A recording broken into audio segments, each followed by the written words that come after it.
There's a study that followed two groups of people for 20 years. Same income, same city, same opportunities. By the time they hit their 50s, one group had quietly accumulated life-changing wealth. The other had almost nothing. The researchers expected to find big differences: different jobs, different luck, different inheritances. What they actually found was far more disturbing. The only real difference was 10 habits. 10 small, almost invisible habits that most people never even realize they have. And the worst part? The people in the second group thought they were doing everything right. Here's what nobody tells you about turning 30. It's a financial turning point that most people completely sleepwalk through. In your 20s, financial mistakes are cheap. You recover fast. The compounding math is still in your favor. Time covers a lot of sins. But after 30, the math shifts. Every year you wait to fix a bad money habit costs you more than the year before. Not a little more, exponentially more. A single destructive habit at 32 can quietly steal more from your future than 5 years of bad decisions in your 20s ever could. And most people have not one of these habits, they have several. But here's what I want you to understand before we go any further. These are not habits born from stupidity. They are habits born from the way we were taught to think about money. And that means they can be unlearned. My name is Misbah, and I've spent years studying the psychology behind why intelligent, hardworking people stay financially stuck while others quietly build real wealth. If that's the kind of conversation you want to have, make sure you subscribe, because this channel exists for exactly this purpose. Now, let's talk about what's actually holding you back. Habit 1. Optimizing for income instead of net worth. Most people spend their entire careers chasing a higher salary. And on the surface, that makes complete sense. More money in means more money available, right? But here's where it gets interesting. Research consistently shows that income and wealth are far less connected than people believe. There are teachers who retire with more invested than doctors. There are truck drivers who die millionaires while lawyers die broke. The reason is this: income is what you earn. Net worth is what you keep. And after 30, chasing income without protecting net worth is like filling a bathtub with a drain wide open. The habit that actually builds wealth is asking a different question. Not how do I earn more, but how much of what I earn is actually mine to keep. That shift in thinking changes everything. Habit 2. Lifestyle creep that moves faster than income growth. Picture this. You get a raise, a real one, maybe 15%. You feel it. You celebrate. 6 months later, you're just as tight as before. What happened? Your lifestyle expanded to match your new income, sometimes before the first paycheck even arrived. This is lifestyle creep, and it is the single most effective wealth destroyer for people in their 30s and 40s. Here's the part that makes it insidious. None of the individual purchases feel irresponsible. A slightly nicer apartment, a car that's a little newer, dinners out that used to be special occasions becoming regular Saturdays. Each decision is defensible. Together, they are devastating. The habit that separates wealth builders from wealth consumers is this: every time income rises, savings rate rises faster. Not the same speed, faster. Habit 3. Keeping money in cash instead of putting it to work. There is an account somewhere right now, probably a savings account or a checking account, where money is sitting completely still, earning almost nothing. And the person who owns that account thinks of themselves as responsible, as a saver. But here's what they're missing. Holding cash feels safe, and in the short term it is. But over a decade, over 2 decades, cash loses every single time. Inflation eats purchasing power slowly, the way water erodes stone. You don't see it happening, but one day you look and the damage is already done. The people quietly building wealth after 30 understand something fundamental. Cash is not an investment. It's a waiting room. The goal is to spend as little time in that waiting room as possible. Habit 4.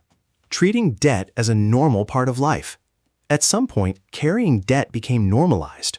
Car payments, credit card balances, buy now, pay later, student loans stretching into middle age. And when something is normalized, it stops feeling dangerous. But here's the truth about debt that most people never actually sit with. Debt doesn't just cost you interest, it costs you options. Every pound, every dollar, every euro you send to a creditor each month is a pound, a dollar, a euro that cannot go to work for you. It's not just money lost, it's the compound growth of that money lost for years, sometimes decades. One of the quietest differences between people who build real wealth and people who don't is how they think about debt. Wealthy people see debt as temporary, strategic, and uncomfortable. Everyone else sees it as furniture. Now here's where this gets genuinely surprising. Because the next habit on this list isn't about spending, it isn't about saving, it isn't about investing. It's about something most financial content completely ignores, and it might be the most expensive mistake on this entire list. Habit 5. Underinvesting in your earning potential. Most people treat their career as a fixed variable. They're in an industry, they have a salary range, they move up slowly over time. But what if the most powerful financial investment you can make after 30 isn't in the stock market? What if it's in yourself?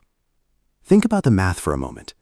A $10,000 investment in the right skill, certification, or network can increase annual income by $20,000, $30,000, $40,000 permanently. No index fund on earth offers that return. The people who build real wealth after 30 often have one thing in common. They are always, quietly, making themselves more valuable. Not louder, not more visible, more valuable. Habit 6. Making financial decisions based on monthly payments. This one is subtle, but it is everywhere. Can you afford it has been replaced by a completely different question for most people. Can you afford the monthly payment? And that shift in thinking has made consumer debt a trillion-dollar industry.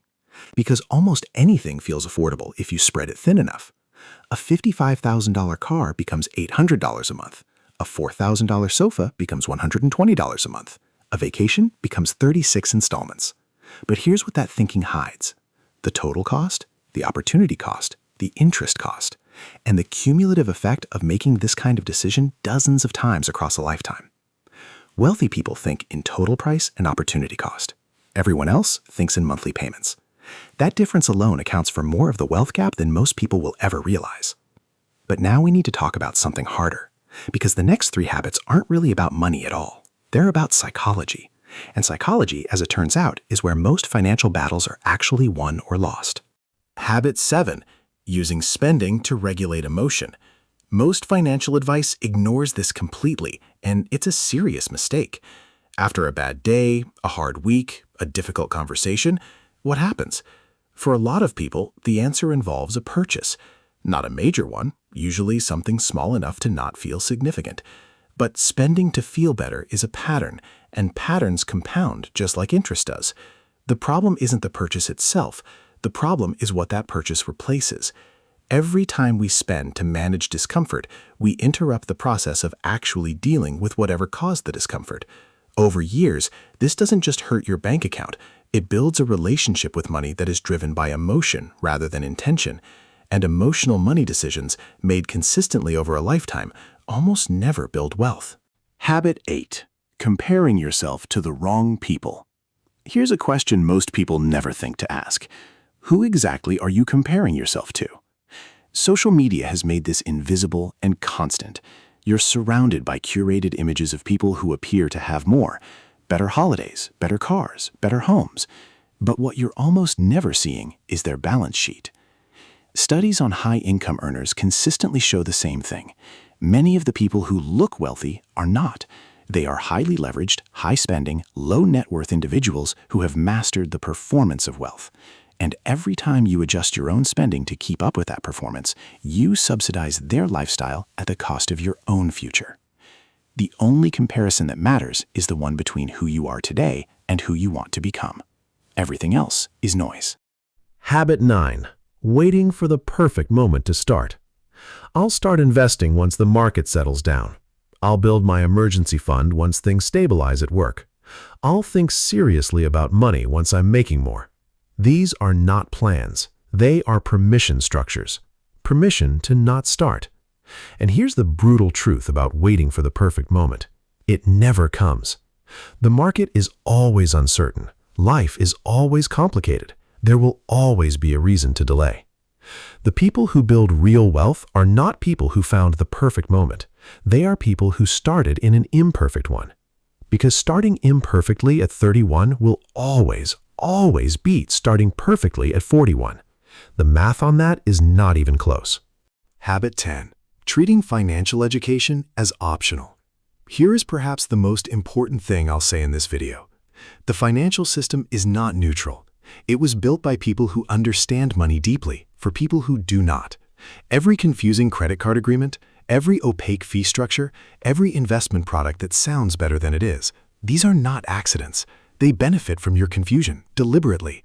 And the single most powerful thing you can do after 30 is refuse to stay confused. The people who quietly accumulate real wealth are almost always people who take their own financial education seriously. Not because they love spreadsheets, not because they find it thrilling, but because they understand that the alternative is being on the wrong side of every financial decision they make for the rest of their lives. Knowledge is not optional.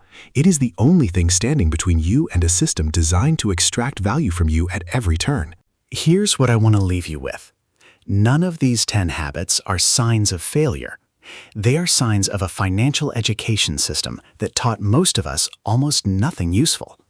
That taught us what money is, but never how money actually works. That taught us to earn, but never to think. Every single habit on this list is learnable. Every one is reversible. But reversal requires something most people are reluctant to do. It requires looking honestly at the habits you already have, not the ones you wish you had. The most expensive financial decision most people ever make isn't a bad investment or a missed opportunity. It's the decision to keep doing what they're doing. Because familiar is comfortable, even when familiar is costing you everything. The habits that got you to 30 will not get you to where you actually want to be. The only question is when you decide to change them. Which of these 10 habits surprised you the most? Drop it in the comments. I read every single one. And if this changed how you're thinking about money, hit the like button. It genuinely helps this channel reach people who need to hear it. There's a video coming next week on why most people's retirement plans are built on a mathematical assumption that simply doesn't hold up anymore. You won't want to miss it.